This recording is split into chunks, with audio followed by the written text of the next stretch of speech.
तो आज थोड़ा सा पहले आवर्त सारणी के बारे में, आवर्त सारणी के बारे में जानकारी दे देते हैं। तो आवर्त सारणी को अंग्रेजी में क्या कहा जाता है? Periodic table. क्या कहते हैं? Periodic table. तो आवर्त सारणी इसलिए बनाया गया कि तत्वों के गुण को अध्ययन करने में, गुण को क्या करने में, अध्ययन करने में सुविधा हो। आवर्त सारणी यदि नहीं था और यदि आवर्त सारणी का सहारा नहीं लिया जाए तो जितने भी तत्व 118 सबका अलग अलग अध्ययन करना पड़ेगा। और यदि आवर्त सारणी है और उसका मदद लेकर अध्ययन किया जाए तो 18 तत्व का, महज 18 तत्व का यदि हम अध्ययन कर लेते हैं तो 118 तत्वों के बारे में हमें कुछ न कुछ क्या होती है, जानकारी मिल जाती है। तो यदि आवर्त सारणी नहीं रहेगा तो 118 का अलग अलग अध्ययन करना पड़ेगा, और यदि आवर्त सारणी है तो हम 18 का जानकारी प्राप्त करके 118 के बारे में कुछ जान सकते हैं। यही फायदा है हमसे, किससे? आवर्त सारणी से। तो आवर्त सारणी का काम क्या है? तत्वों के गुणों को अध्ययन करने में क्या हो, सुविधा हो। तो आप देखेंगे आगे कि आवर्त सारणी को जो है ये 2 भागों में विभाजित किया गया है। मतलब कि आवर्त सारणी को बनाने वाले 2 व्यक्ति हैं। एक का नाम है मेंडलीव, और जिन्होंने जो बनाया आवर्त सारणी उसका नाम है कौन सा आवर्त सारणी? मेंडलीव आवर्त सारणी। कौन सा? और एक जो है आपका वो कौन सा है? आधुनिक आवर्त सारणी। आधुनिक आवर्त सारणी।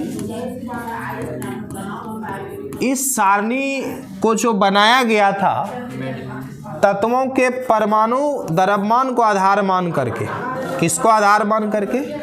तो ये कभी कभी परीक्षा में प्रश्न पूछ लिए जाते हैं कि मेंडलीव ने जो आवर्त सारणी बनाया था उसने मौलिक गुण किसको माना था?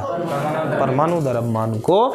जबकि आधुनिक आवर्त सारणी जो बनाया था किसने?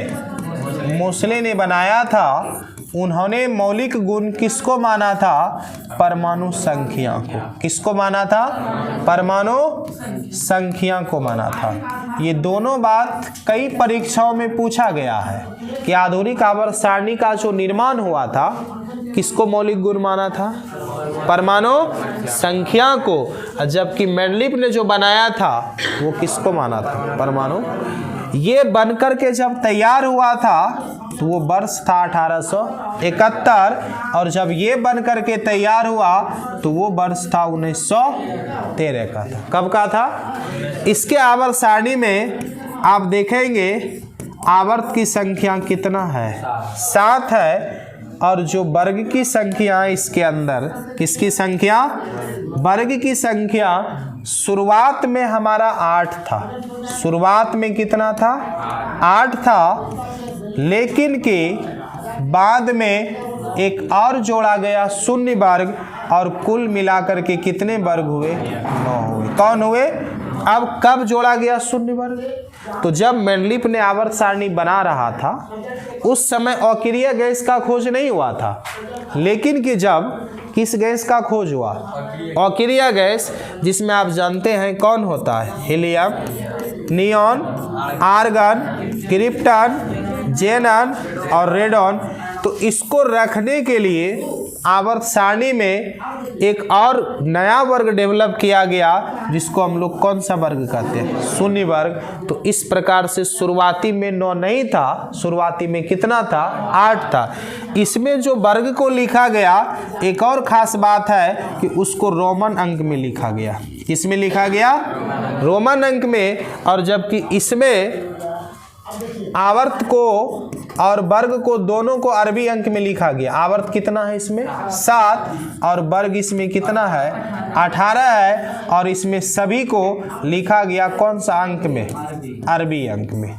कौन सा अंक में? तो ये आप जो 7 देख रहे हैं ये अरबी अंक है, जबकि ये वाला जो 7 आप देख रहे हैं ये कौन सा है? रोमन अंक है। तो मेंडलीफ ने वर्ग को किस में लिखा था? रोमन अंकों में। और आवर्त को इसने भी अरबी में लिखा और उसने भी किस में लिखा? तो आवर्त इसमें भी कितना, उसमें भी कितना? इसमें वर्ग शुरू में, बाद में कितना? 9। और इसमें शुरू में वर्ग मतलब हमेशा इसमें 18 ही रहा है और आवर्त इसमें कितना है? और आपको बताए थे कल कि क्षैतिज कतार को क्या कहते हैं? आवर्त। और उदर्ग कतार को क्या कहते हैं? अब थोड़ा सा और जानकारी रखना है। जो बताए थे कल कि किसी भी तत्व का जो आवर्त संख्या होता है, तत्व का कौन संख्या? आवर्त संख्या, वो रिप्रेजेंट करता है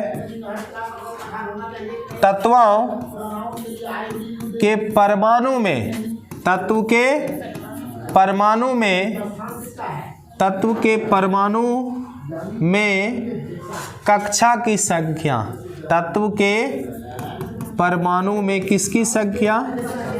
कक्षा की संख्या। जैसे आपको पता था कि सल्फर का आवर्त कितना है? सल्फर का आवर्त कितना है? याद है? सल्फर किस आवर्त में था? आवर्त तीसरा में था। सल्फर का आवर्त कितना है? 3 है। तो सल्फर में यदि पूछा जाएगा सल्फर का कक्षा या सल्फर में कक्षा की संख्या कितना, तो सल्फर में कक्षा की संख्या बराबर कितना हो जाएगा? 3। और कक्षा इसी प्रकार से न होता है, पहला, दूसरा और कौन होता है? तीसरा। ये आपका कौन कक्षा हुआ? पहला। ये कौन हुआ? दूसरा। और ये कौन हुआ? तो नाभिक से जो बिल्कुल करीब है उसको कौन कक्षा?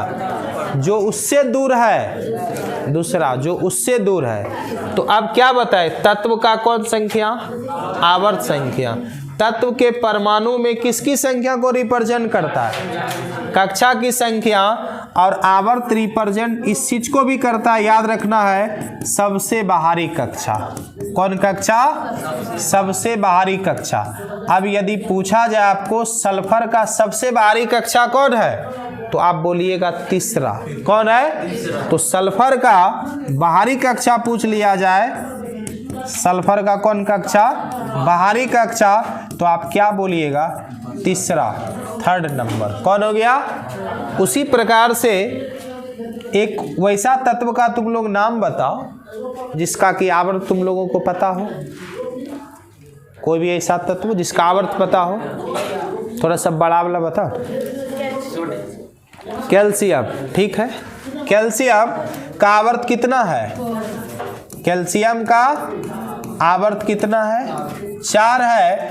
तो आप देखोगे कैल्शियम का जब आवर्त 4 है तो कैल्शियम में कक्षा की संख्या कितना हो जाएगा? कैल्शियम में कक्षा की संख्या कितना? कक्षा की संख्या बराबर 4 हो जाएगा, होगा ना। अब कैल्शियम का सबसे बाहरी कक्षा पूछेंगे। कैल्शियम का कौन कक्षा? सबसे बाहरी कक्षा। तो कितना होगा बोलो?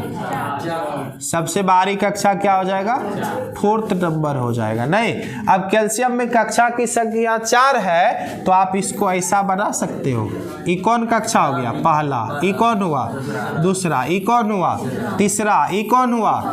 चौथा। पहला कक्षा को के कहते हैं, नहीं, दूसरा को एल कहते हैं, तीसरा को एम कहते हैं और चौथा को क्या कहते हैं? तो आवर्त 2 चीजों को यहाँ पर बता रहा है। एक तो उसमें कक्षा की संख्या और उसका कौन उसका सबसे बाहरी कक्षा होगा। नहीं, अब आप देखेंगे बाद में कि आवर्त को या सबसे बाहरी कक्षा को किससे सूचित किया जाता है? एन से।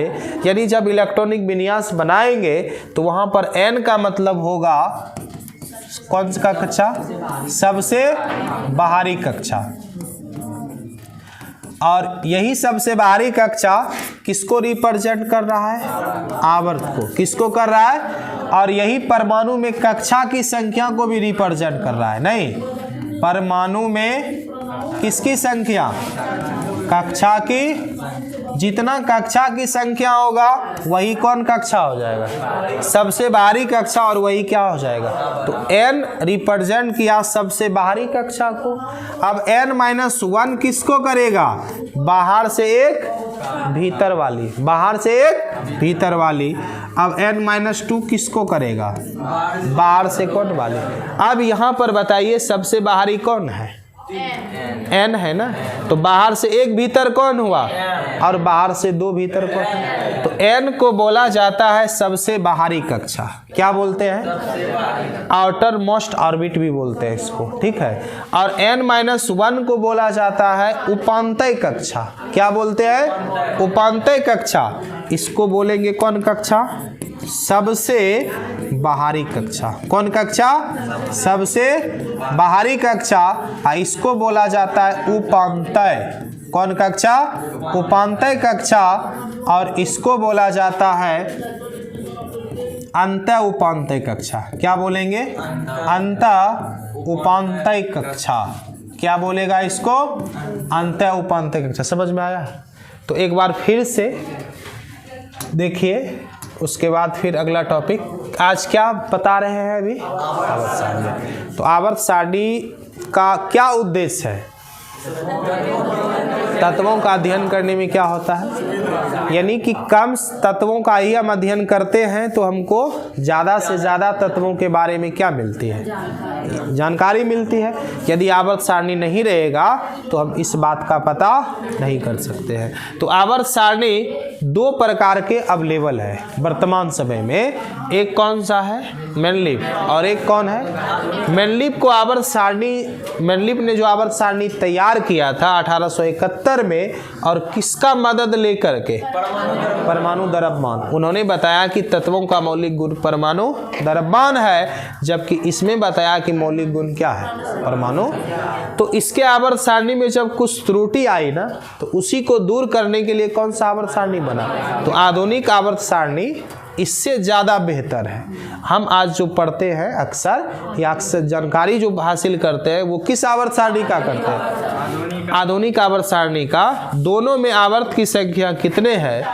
वर्ग इसमें शुरुआती में 8 था, बाद में 0 जोड़ा गया, और 0 में किसको रखा गया?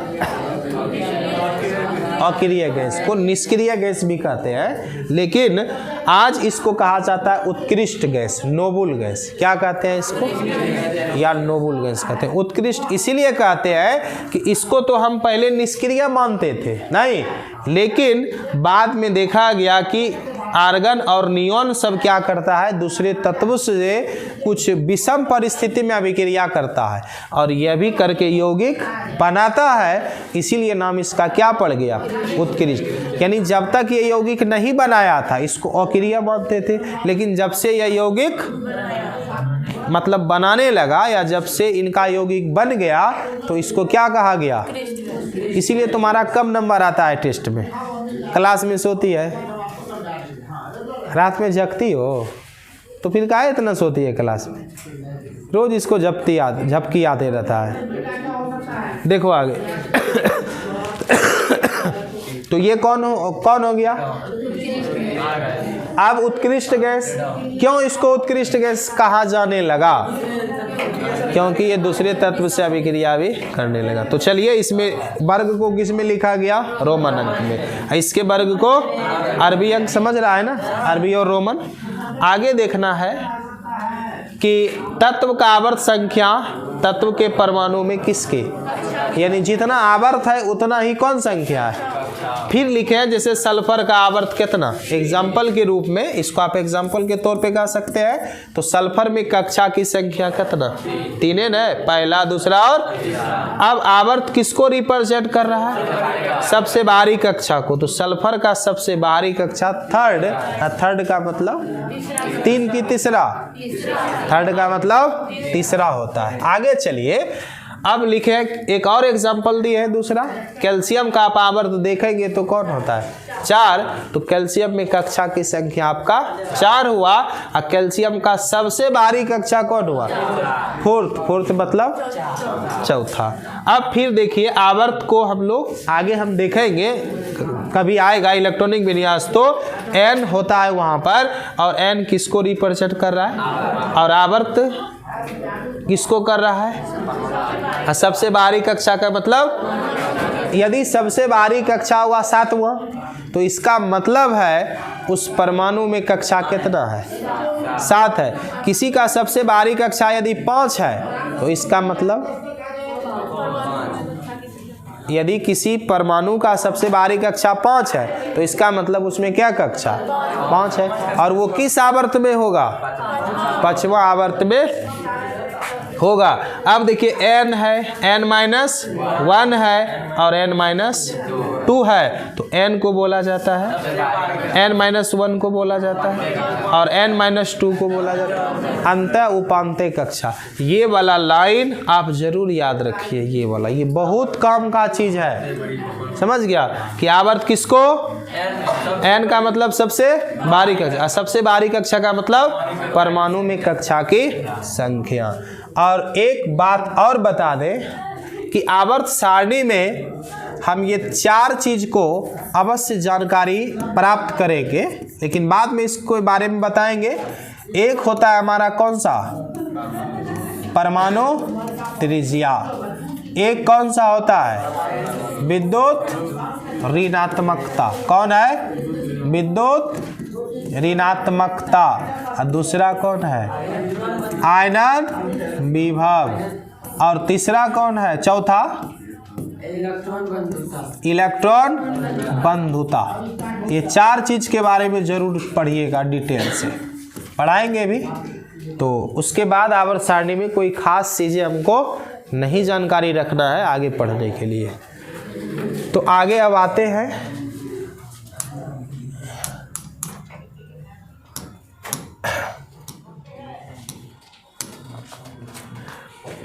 तो कल बताए थे अबाउट इन किसके बारे में, तो बताए थे कि परमाणु अविभाज्य है कि विभाज्य, परमाणु पहले अविभाज्य था, लेकिन अब क्या है, जब से विभाज्य हुआ तो उसके अंदर टोटल 37 कण निकला। उसमें से 3 कणों को मौलिक कण कहा और शेष कणों को सब्सिडरी सहायक कण है। तो 3 कण जो हमारा फंडामेंटल है या मौलिक है वो आप देख रहे हैं कौन कौन, इलेक्ट्रॉन, प्रोटॉन और, इसके बारे में कल बता चुके थे कि इलेक्ट्रॉन जहाँ रहता है उसको कक्षा कहते हैं और प्रोटॉन न्यूट्रॉन जहाँ रहता है उसको नाभिक कहते हैं। तो आप यही देख लीजिए, एक परमाणु का मॉडल है, प्रारूप है। तो परमाणु गोलाकार है नहीं, बीच में क्या है, प्रोटॉन और न्यूट्रॉन। तो इसी जगह को हम लोग कहते हैं नाभिक, क्या कहते हैं, और इसी के चारों तरफ इलेक्ट्रॉन ये चक्कर काट रहा है जिसको हम लोग कहते हैं कक्षा। क्या कहते हैं, तो कक्षा। तो परमाणु समझ गया ना किसको कहेंगे, कि जो रासायनिक अभिक्रिया में भाग लेता है लेकिन स्वतंत्र अवस्था में नहीं रहता, उसको परमाणु कहते हैं। परमाणु छोटा सा कण है, परमाणु के अंदर 3 गो मौलिक कण निकला, कौन कौन, इलेक्ट्रॉन, प्रोटॉन और न्यूट्रॉन। इलेक्ट्रॉन और प्रोटॉन और न्यूट्रॉन जहाँ रहता है उसको नाभिक कहते हैं, और इलेक्ट्रॉन जिस पथ पर चक्कर काटता है उसको क्या कहते हैं, कक्षा कहते हैं। तो इस बात को बताने वाले जो पहला वैज्ञानिक थे वो रदरफोर्ड थे। कौन थे, रदरफोर्ड का ही कहना था कि परमाणु में जहाँ न्यूट्रॉन और प्रोटॉन होता है उसको हम लोग नाभिक कहते हैं, और इलेक्ट्रॉन जिस पथ पर क्या करता है, चक्कर काटता है, उसको क्या कहते हैं, कक्षा। तो याद रखिए कि न्यूट्रॉन, प्रोटॉन परमाणु के अंदर जहाँ रहता है उसको क्या कहते हैं, और उसको क्या कहते हैं। तो इस भाग को, इतना सा भाग को नाभिकीय भाग कहते हैं, और इधर वाले हिस्सा को कहते हैं गैर नाभिकीय भाग। यानी परमाणु को 2 भागों में बांट दिया गया। एक कौन सा भाग, नाभिकीय भाग। कौन सा भाग, नाभिकीय भाग, और दूसरा होता है गैर नाभिकीय भाग। गैर, तो इस परमाणु को देख करके ये अंदाजा लगाओ तुम लोग कि कौन सा भाग ज्यादा बड़ा है, नाभिकीय भाग या गैर नाभिकीय भाग। गैर नाभिकीय भाग बड़ा है, किसके तुलना में, इस भाग में पता है क्या रहता है, न्यूट्रॉन पर आवेश 0, प्रोटॉन पर आवेश 1। दोनों का द्रव्यमान लगभग बराबर होता है। किसका किसका? न्यूट्रॉन और प्रोटॉन दोनों का द्रव्यमान लगभग 1 mu के क्या होता है? बराबर होता है। और गैर नाभिकीय भाग में कौन रहता है? इलेक्ट्रॉन जिस पथ पर चक्कर काटता है उसको क्या कहते हैं? कक्षा कहते हैं। क्या कहते हैं? तो अब देखिए, कक्षा को अंग्रेजी में क्या कहते हैं? ऑर्बिट। सेल भी इसको कहा जाता है। परमाणु में नाभिक के चारों ओर जिस पथ पर क्या करता है? इलेक्ट्रॉन चक्कर काटता है, उसे क्या कहते हैं? कक्षा कहते हैं। कोई दिक्कत यहाँ तक में? अब तो ये बात बताया था रदरफोर्ड ने। उसके बाद दूसरा एक वैज्ञानिक आए जिसका नाम था नील्स बोर। क्या था? नील्स बोर के बारे में थोड़ा सा ये जान लीजिए कि ये जो परमाणु के चारों तरफ कक्षाएं होती है ना, नाभिक के चारों तरफ जो क्या होती है? कक्षाएं होती है। उसमें पहला कक्षा को K और दूसरा कक्षा को L और तीसरा कक्षा को N, यानी पहला कक्षा कौन हो गया? K, दूसरा कौन हो गया? तीसरा कौन हो गया? M, चौथा कौन हो गया? N, पांचवा कौन हो गया? O,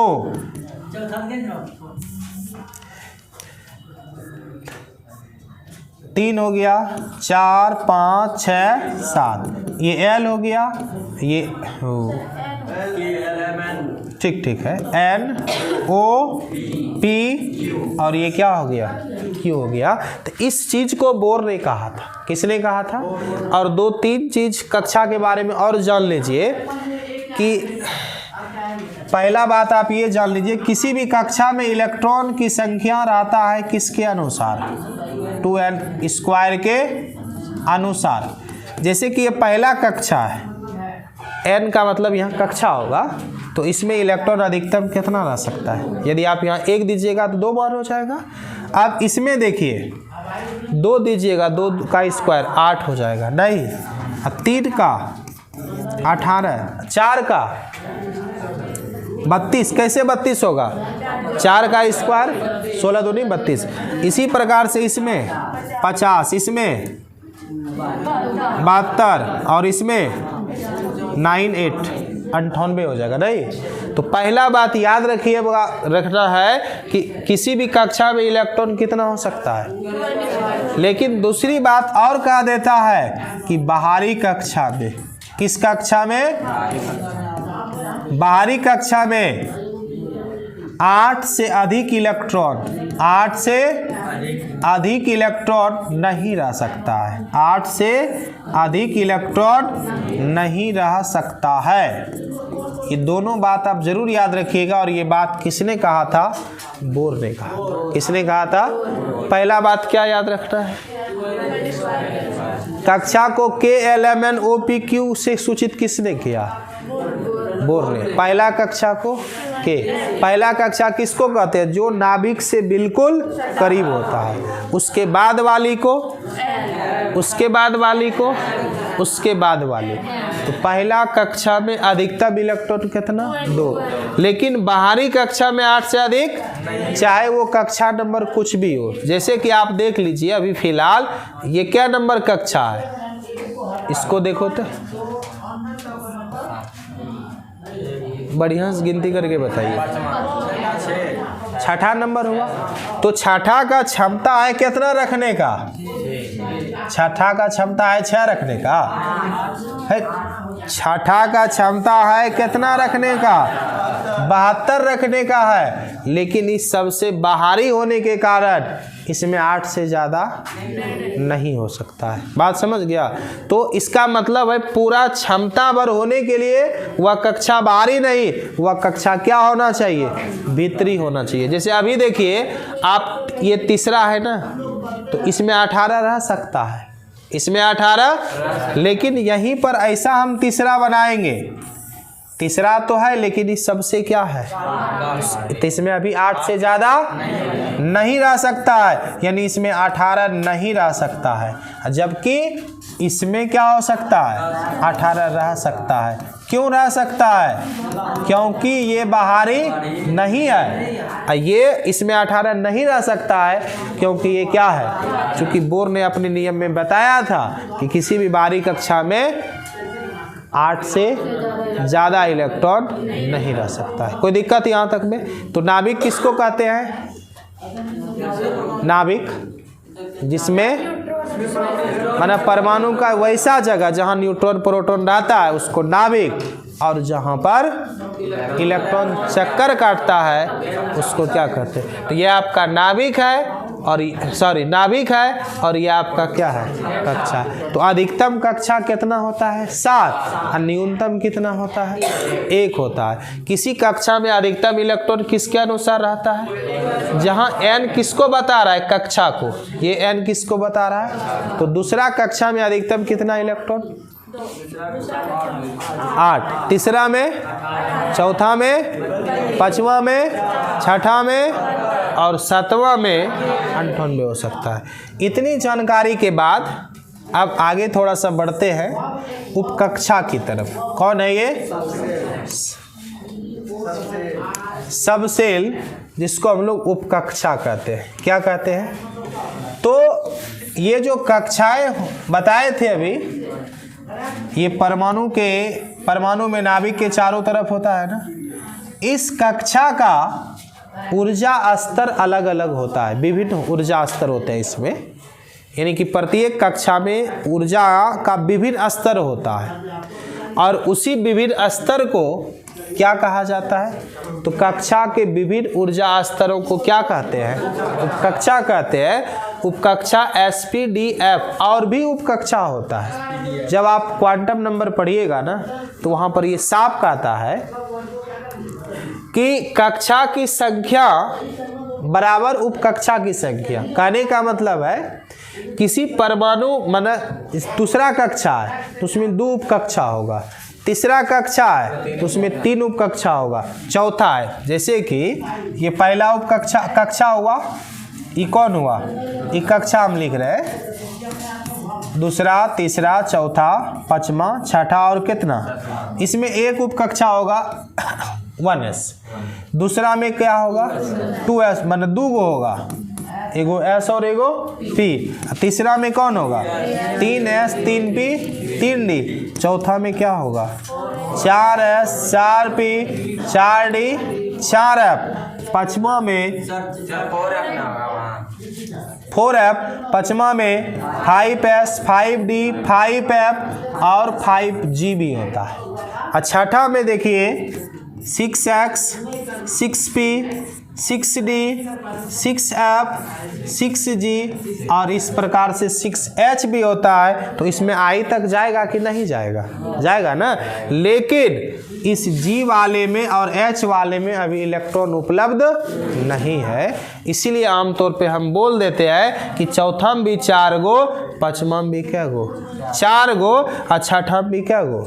लेकिन हर कक्षा में उपकक्षा की संख्या कक्षा की संख्या के क्या होता है, यदि कक्षा संख्या 1 है तो उपकक्षा कितना होगा, और कक्षा 2 है तो उपकक्षा कितना होगा 2, यानी दूसरा कक्षा में 2 ऊर्जा स्तर होता है, तीसरा कक्षा में 3 ऊर्जा स्तर होता है, चौथा कक्षा में 4 ऊर्जा स्तर होता है, पांचवा कक्षा में 5 ऊर्जा स्तर होता है और छठा में क्या होता है। तो उसी विभिन्न ऊर्जा स्तर को क्या कहते हैं, उपकक्षा, और उपकक्षा को सूचित किससे करते हैं, S से। S का मतलब शार्प होता है, P का मतलब फ्यूज होता है, D का मतलब डिफ्यूज होता है और F का मतलब फंडामेंटल होता है। क्या होता है,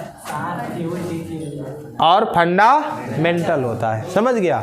तो S का आकृति आप आगे पढ़ेंगे, गोलीय होता है, इसका डंबेल होता है, इसका डबल डंबेल होता है और इसका जटिल होता है। क्या होता है, तो आपको इतना बात अभी हम बताए कि उपकक्षा किसको कहते हैं, तो कक्षा विभिन्न ऊर्जा स्तरों में बटा होता है, सही, जिसको क्या कहते हैं, हर कक्षा की संख्या बराबर क्या होता है, उपकक्षा की पहला कक्षा है तो एक उपकक्षा, दूसरा है तो आप देख रहे हैं, तीसरा है तो, चौथा है तो, पांचवा है तो, छठा है तो, लेकिन कि 4 से ज़्यादा उपकक्षा में अभी इलेक्ट्रॉन अवेलेबल नहीं है। 4 से ज़्यादा में। अब उपकक्षा के बाद आप आइए कक्षक, जिसको हम लोग क्या कहते हैं, ऑर्बिटल। क्या कहते हैं, ऑर्बिटल। तो इसमें जब हम आगे बढ़ेंगे तो परमाणु के अंदर इलेक्ट्रॉन पाए जाने की संभावना जहां सबसे ज़्यादा होता है उसी को कक्षक कहते हैं। क्या बोले, परमाणु में इलेक्ट्रॉन पाए जाने की संभावना जहां सबसे अधिक होता है उसको हम लोग क्या कहते हैं, कक्षक। तो कक्षक जो S में होता है आपका, एक कक्षक होता है। S में कितने कक्षक होते हैं, एक होते हैं। आप कभी S में बनाए होंगे बक्सा इस टाइप का, नहीं। अब P में क्या गो होता है, 3 गो। D में क्या गो, 5 गो होता है। और F में क्या गो होता है, 7 हुआ, नहीं हुआ। तो इसमें क्या कक्षक, एगो। याद रखना है। P में क्या कक्षक, D का कितना कक्षक, 5 गो। F में क्या कक्षक। तो उपकक्षा जो 4 हमको पढ़ना है जनरली में, तो S में याद रखना है कितना कक्षक, 1। P में 3, D में 5 और F में कितना, F में 7 है। D में कितना, 5। P में कितना, 3। S में कितना, 1 है। तो S में क्या कक्षक, P में कितना, P में 3 और D में, इसको एकदम याद रखना है। जब भी हम पूछ देंगे कि पहला कक्षा में क्या उपकक्षा, दूसरा कक्षा में मारेंगे 2 लपड़। S में 2 उपकक्षा ना, दूसरा उपकक्षा, फिर से सुनिए, पहला कक्षा में 1 उपकक्षा, दूसरा में, हम उपकक्षा पूछ रहे हैं, कक्षा में पूछ रहे हैं 2 गो, तीसरा में, चौथा में, पांचवा में 5, लेकिन अवेलेबल 4 है। ठीक। अब उपकक्षा बोलेंगे ना तब बोलना है S में 1 गो, P में 3 गो, D में 5 गो और F में, ठीक है। कक्षा में जब उपकक्षा पूछेंगे तो कक्षा संख्या के बराबर। उपकक्षा जब पूछा जाएगा आपको S, तो इसमें 1 बोलिएगा, P में 2 बोलिएगा और D में कितना बोलिएगा, 5 बोलिएगा और F में कितना बोलिएगा, 7। हाँ सॉरी, हम रोज गलती हो गई। P में कितना, 3 हो जाएगा। तो कक्षा में यदि कक्षक, उपकक्षा में कक्षक पूछा तो बता दोगे। कक्षा में देखिए, फिर से एक बार समझिए इसको, यही सब मेन चीज है। कक्षा में यदि उपकक्षा पूछा, कक्षा में क्या पूछा, तो पहला में क्या गो, 1 गो, दूसरा में 2टा, कौन कौन, और तीसरा में 3 गो, कौन कौन, और चौथा में पूछा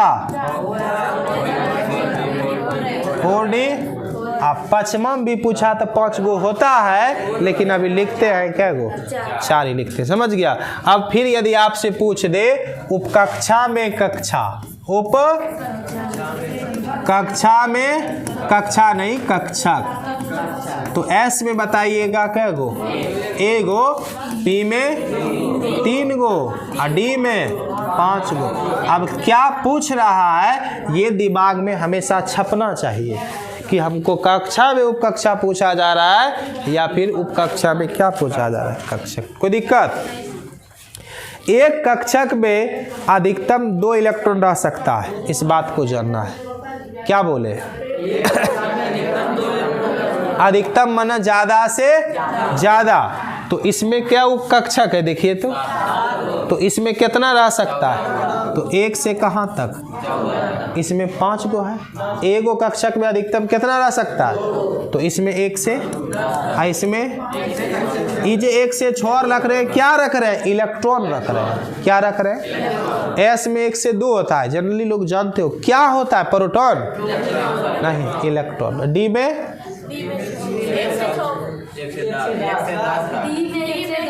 P में क्या रह सकता है, F में क्या रह सकता है, इलेक्ट्रॉन रह सकता है। तो यहाँ तक क्लियर है, इसमें कोई दिक्कत?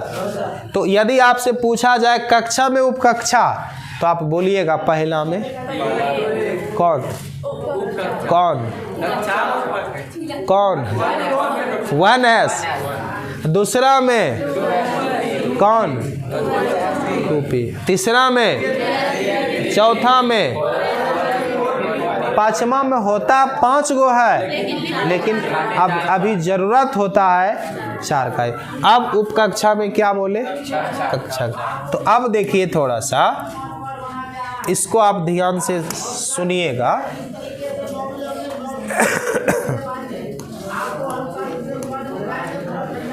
ये हो गया सबसे पहले आपका परमाणु। क्या हो गया? परमाणु हो गया। परमाणु में कक्षा, परमाणु में कक्षा में उपकक्षा, उपकक्षा में कक्षक, और कक्षक में इलेक्ट्रॉन होता है। नहीं, इस परमाणु में जो कक्षाएं होती है ना, कक्षा कौन होता है? KLMNOP Q, यही ना होता है। अब परमाणु का मतलब हो गया NPCAH, यही सब ना, ETC आप दे दीजिए इसमें। नहीं, अब ये कक्षा नंबर कत्ता, इसको घर में इतना बार पढ़ना है ना, इतना बार पढ़ना है। यही सब चीज़ आप यदि सीख लिए तो फिर केमिस्ट्री में दिक्कत नहीं होगा कभी, और ये सब चीज़ नहीं सीखे ना तो फिर यही सब दिक्कत करता है। तो इसमें 1 और इसमें E3, E4, E5, E और E71। अब उपकक्षा आपको बताए थे SP, इसी को कक्षक भी बोलते हैं। तो इसमें क्या गो? 3 गो, इसमें 5 गो, इसमें क्या गो? एक कक्षक में अधिकतम इलेक्ट्रॉन कितना रह सकता है? तो आप एक बार जरूर इसको याद कीजिए। और 1 से 14, कोई दिक्कत? लिखोगे इसको क्या? किसका? धंधा बंद कर दो तो।